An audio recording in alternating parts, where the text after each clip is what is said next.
Hello दोस्तों, स्वागत है आपका अपने YouTube चैनल विजय अकेडमी 9.1 पे। तो दोस्तों फिर से एक नए वीडियो के साथ आ गए आपके सामने। वो आज का जो सवाल है देख सकते हैं, √2 एक अपरमेय संख्या सिद्ध करना है। तो क्लास 10th वालों के लिए स्पेशल क्लास चल रहा है दोस्तों। आप सभी अच्छे से पढ़िए और अभी से तैयारी में लग जाइए ताकि आपको मैथ में कोई दिक्कत ना हो। तो चलिए सिद्ध करते हैं बिना देरी किए हुए।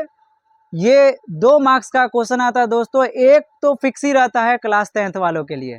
तो चलिए ये 2 मार्क्स अपना कैसे कीजिएगा वो आप सीखते हैं, स्टार्ट करते हैं और समझते हैं कि कैसे इसको बनाने वाले। तो चलिए और वीडियो को लगातार वॉच करते रहिएगा दोस्तों, ताकि आपको कोई भी थोड़ा भी दिक्कत ना हो, थोड़ा भी प्रॉब्लम ना हो। तो उम्मीद करता हूँ कि आप वीडियो को अच्छे से देखिएगा और समझिएगा। तो चलिए पूरी कोशिश करते हैं आपको समझाने की। तो चलिए स्टार्ट करते हैं। क्या है सवाल, कहता है कि √2 सिद्ध करने के लिए कह रहा है कि √2 एक अपरमेय संख्या। कहता है सिद्ध कीजिए कि √2 एक अपरमेय संख्या है दोस्तों। तो √2 का है सिद्ध करने के लिए, अपरमेय संख्या है तो परमेय का अपरमेय का उल्टा मानेंगे परिमेय। अपरमेय का क्या मानेंगे? उल्टा परिमेय मानेंगे दोस्तों। तो √2 को कहा अपरमेय, तो हम इसको उल्टा मान लेंगे। माना कि √2 एक परिमेय संख्या है। √2 एक कौन सी संख्या है? परिमेय संख्या है दोस्तों। हमने क्या माना? √2 एक परिमेय संख्या मान लिया। तो √2 एक परिमेय संख्या माने हैं तो परिमेय संख्या के रूप में लिखना भी पड़ेगा, क्योंकि जैसा माने हैं वैसा लिखना भी तो पड़ेगा। तो अब यहाँ पे √2 को हम p/q के रूप में लिखेंगे, क्योंकि परिमेय संख्या किसे कहते हैं? जिसे हम p/q के रूप में लिखते हैं दोस्तों। और q का मान दोस्तों 0 के बराबर नहीं होता है। p 0 का मान हो सकता है, p बराबर 0 हो सकता है, लेकिन q का मान 0 के बराबर कभी नहीं हो सकता है। तो इसे हम क्या बोलते हैं? परिमेय संख्या। तो अब इसे परिमेय संख्या माने हैं तो परिमेय संख्या के रूप में लिख देते हैं p/q। तो p/q में बताइए q क्या 0 के बराबर होगा? नहीं होगा सर, क्योंकि p बराबर 0 हो सकता है, q बराबर 0 नहीं होगा। ये कंडीशन है सर, ये कंडीशन है। q का मान 0 नहीं होना चाहिए और p का मान 0 हो जाए उससे कोई फर्क पड़ने वाला नहीं है। अब यहाँ पे देखते हैं दोस्तों p और q में क्या कॉमन दिख रहा है दोस्तों। p और q में देखिएगा, मन की आंखों से देखिएगा, मन की आंखों से तो ऊपर भी कुछ नहीं तो 1 है, नीचे भी कुछ नहीं तो 1 है गुना में। तो दोनों में क्या कॉमन दिख रहा है दोस्तों? 1 दिख रहा है। क्या दिख रहा है? 1 दिख रहा है। दोनों में क्या दिखा कॉमन? 1 दिखा। इसलिए यहाँ लिखेंगे p एवं तथा का लिखिए, तथा p एवं q का उभयनिष्ठ गुणनखंड। उभयनिष्ठ गुणनखंड कितना है? 1 है। उभयनिष्ठ गुणनखंड 1 है। हमने अभी माना है और देखा भी, इसमें दोनों में क्या है कॉमन? 1 ही दिख रहा है। अब आगे चलते हैं, इससे आगे क्या करेंगे। तो अब यहां से देख सकते हैं बट्टा के नीचे कुछ होने तो क्या होगा? 1 होगा। तो √2/1 बराबर p/q। अब क्रॉस गुना करते हैं दोस्तों। अब q को √2 से गुना करेंगे तो हो जाएगा q √2 बराबर p हो जाएगा। अब इसको इससे गुना किया दोस्तों, p को 1 से गुना किए तो q को √2 से गुना किए, q √2 हो गया बराबर, तो बराबर दिए। p को 1 से गुना किए, p हो गया। इंप्लाइज का साइन बराबर से पहले। अब दोनों तरफ क्या करेंगे दोस्तों?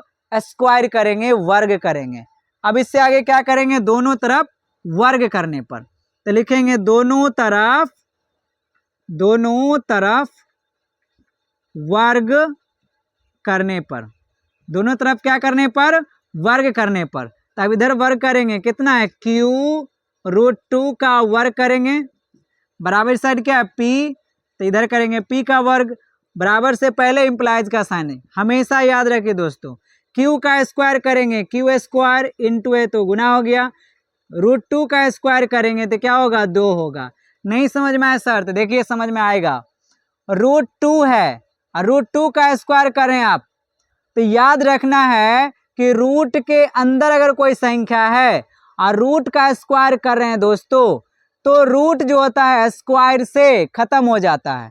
तो बच गया रूट के अंदर कौन सा मान 2, तो आ गया आपका √2 का स्क्वायर 2 आ गया। इसी प्रकार हम पूछेंगे √3 का स्क्वायर तो बोलिएगा 3, √5 का स्क्वायर तो बोलिएगा 5, √6 का स्क्वायर तो हो जाएगा 6। लेकिन हम ये कहे 2√2 का स्क्वायर क्या होगा दोस्तों, तो क्या बोलिएगा 2 का स्क्वायर 4 इंटू तो गुना है, √2 का स्क्वायर करेंगे सर जी 2, अब हो गया 4 को 2 से गुना कीजिए 8 हो गया आपका आंसर। इसी प्रकार मैं बोलूँ 3√2 का स्क्वायर तो क्या होगा बोलिए 3 का स्क्वायर 3 तिया 9 इंटू है तो गुना, √2 का स्क्वायर करेंगे दोस्तों 2 हो गया, तो 9 को 2 से गुना कीजिए कितना हो गया 18।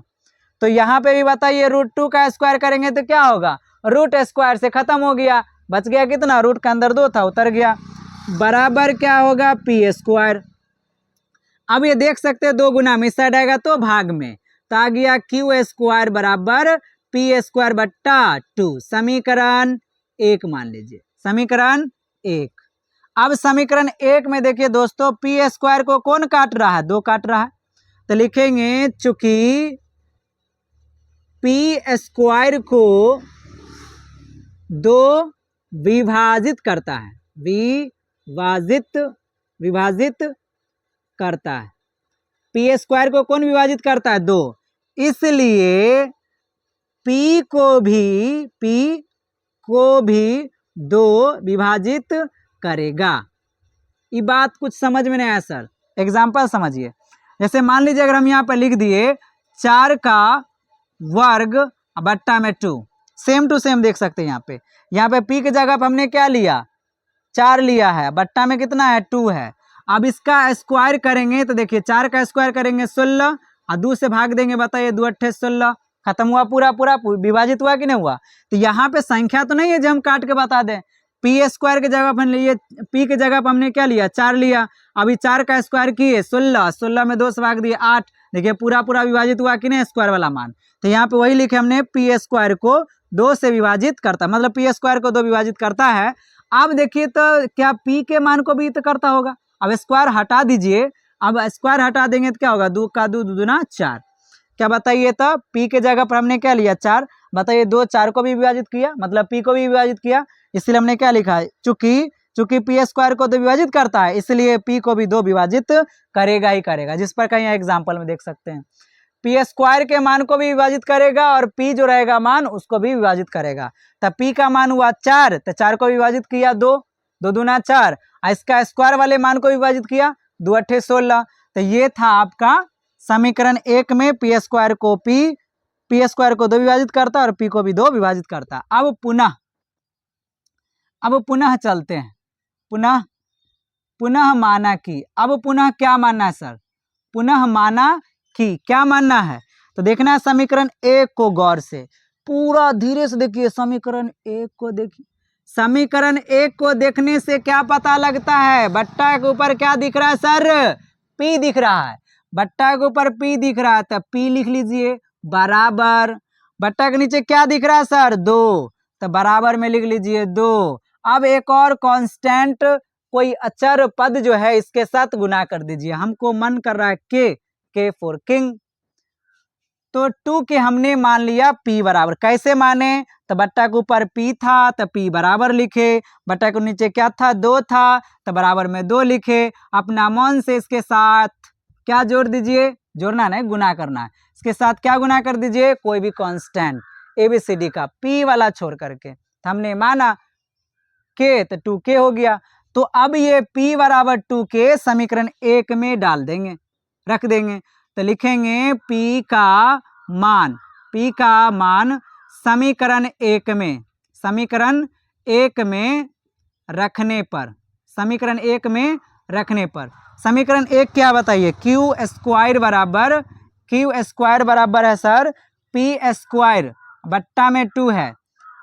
अब q स्क्वायर, तो q स्क्वायर p का मान बोलिए क्या हमने माना 2k, स्क्वायर चल रहा है सर स्क्वायर दीजिए, बट्टा में कितना है सर 2 है, बराबर से पहले इम्प्लाइज सर, बराबर से पहले इम्प्लाइज लिखेंगे।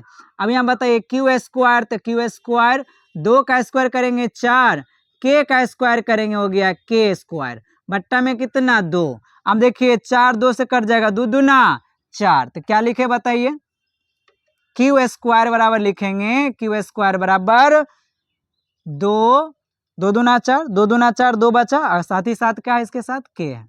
अब ये 2 गुना में साइड आएगा तो भाग में, तो क्यू स्क्वायर में भाग कितने से लग जाएगा 2 से, क्योंकि गुना में साइड आएगा तो भाग में आ गया, तो इधर बच गया के स्क्वायर। समीकरण 2 बराबर से पहले इंप्लाइज लिखेंगे, क्या लिखेंगे, बराबर से पहले इंप्लाइज का साइन, बराबर से पहले इंप्लाइज का साइन लिखेंगे।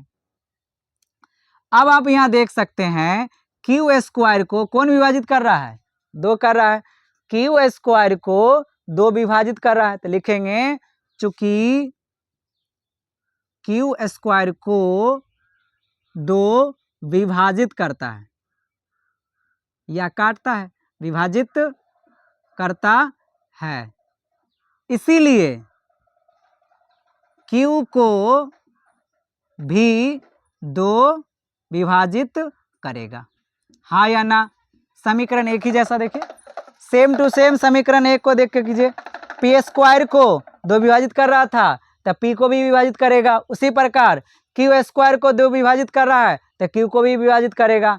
तो समीकरण 1 और 2 से क्या पाते हम, समीकरण 1 एवं 2 से, समीकरण 1 एवं 2 से P का देखिए, P का उभयनिष्ठ गुणनखंड कितना हो गया 2, दोनों में है, P में देखिए उभयनिष्ठ गुणनखंड कितना 2 आ गया, और Q में भी देखिए उभयनिष्ठ गुणनखंड कितना हो गया 2 हो गया। हमने माना क्या था बताइए 1, तो क्या बताइए हमारी मान्यता जो थी सही साबित हुई, नहीं हुई ना साबित। तो आप यहाँ देख सकते हैं हम माने थे P और Q का उभयनिष्ठ गुणनखंड 1 आ गया 2, अतः हमारी मान्यता क्या हो गई, गलत साबित हुई। तो क्या लिखेंगे, समीकरण 1 एवं 2 से P एवं Q का, P एवं Q का उभयनिष्ठ गुणनखंड, उभयनिष्ठ गुणनखंड कितना है 1 कि 2 है, 2 आया है, 2 है, जबकि हमने माना था, जबकि हमने माना था कि P एवं Q का उभयनिष्ठ गुणनखंड 1 है, ये नहीं माने थे, तो बताइए हमारी मान्यता गलत हो जाएगी, अतः हमारी मान्यता गलत हुई, अतः हमारी मान्यता गलत हुई, इसीलिए बताइए क्या हो जाएगा, इसीलिए √2 एक अपरिमेय संख्या है, अपरिमेय संख्या है, नीचे लिख देंगे साबित हुई, साबित हुई। तो दोस्तों आपका सवाल सिद्ध हो चुका है। अब इसी टाइप पे दूसरा सवाल भी आपसे पूछ सकता है, वो सवाल हो सकता है √3, √5, √7, √11 हो सकता है, √13 हो सकता है। तो सेम टू सेम अगर हम बात करते हैं √3 की बात करेंगे तो यहाँ पे क्या आएगा √3 परिमेय संख्या, यहाँ हो जाएगा √3 क्रॉस गुना करेंगे तो यहाँ हो जाएगा क्यू √3। अब यहाँ पे स्क्वायर करेंगे दोनों बगल तो यहाँ होगा क्यू √3 का स्क्वायर करेंगे तो क्यू स्क्वायर इंटू √3 का स्क्वायर 3 हो जाएगा, पी स्क्वायर तो इधर है ही, तो इधर हो जाएगा 3, 3 इधर आएगा भाग में, तो पी स्क्वायर को 3 विभाजित करेगा तो पी को भी 3 विभाजित करेगा। अब यहाँ से पी बराबर मानेंगे दोस्तों, तो पी बराबर क्या मानेंगे दोस्तों, नीचे तो 3 होगा तो यहाँ 3 के हो जाएगा, पी बराबर 3 के समीकरण 1 में फिर से रख देंगे, फिर यहाँ से आगे बढ़ेंगे प्रोसेस करेंगे तो √3 के का स्क्वायर होगा, 3 के का स्क्वायर होगा तो 3 का हो जाएगा 9, 3 से भाग दीजिएगा 3 3 9, तो इस प्रकार आपका आ जाएगा क्यू स्क्वायर बराबर 3 के स्क्वायर, 3 इधर गुना में इस साइड आएगा भाग में, तो क्यू स्क्वायर को 3 विभाजित करेगा तो क्यू को 3 भी विभाजित करेगा, क्यू को भी 3 विभाजित करेगा। तो समीकरण 1 और 2 से आपको मिल जाएगा फिर से पी और क्यू का गुणनखंड 3, जबकि हमने माना क्या है 1। इसी प्रकार आप 5 पे भी बात कर सकते हैं, 7 पे भी बात कर सकते हैं, रूट में √7 की बात कर सकते हैं, √11 की बात कर सकते हैं। इस प्रकार आपको 2 नंबर ले आनी है अपने एग्ज़ाम में। तो दोस्तों उम्मीद करता हूँ कि ये वीडियो आपको अच्छा समझ में आया होगा। जहाँ भी आपको दिक्कत होगा, इस वीडियो में समझने में दिक्कत हुआ होगा, उस जगह का पॉइंट हमें कमेंट करके बता सकते हैं। दोस्तों अभी तक का जो भी वीडियो हमने बनाया है, अगर आपने नहीं देखा है तो पहले वो जाके देख लीजिए, तब आकर के ये वीडियो को देखिए, ताकि आपको पूरा का पूरा समझ में आएगा। क्योंकि हमने परमेय और अपरमेय के बारे में पूरे डिटेल हमने किया है वीडियो में, इससे पहले वाले क्लास में। तो दोस्तों वीडियो आपको कैसा लगा कमेंट करके ज़रूर बताइएगा। तो दोस्तों उम्मीद करता हूँ कि यह वीडियो आपको पूरा का पूरा समझ में आया होगा। अगर वीडियो दोस्तों पूरा का पूरा समझ में आया हो तो लाइक कर लीजिए, सब्सक्राइब कर लीजिए, साथ ही साथ अपने दोस्तों तक यह वीडियो शेयर कर दीजिए। तो मिलते हैं एक नए वीडियो के साथ, तब तक के लिए जय हिंद।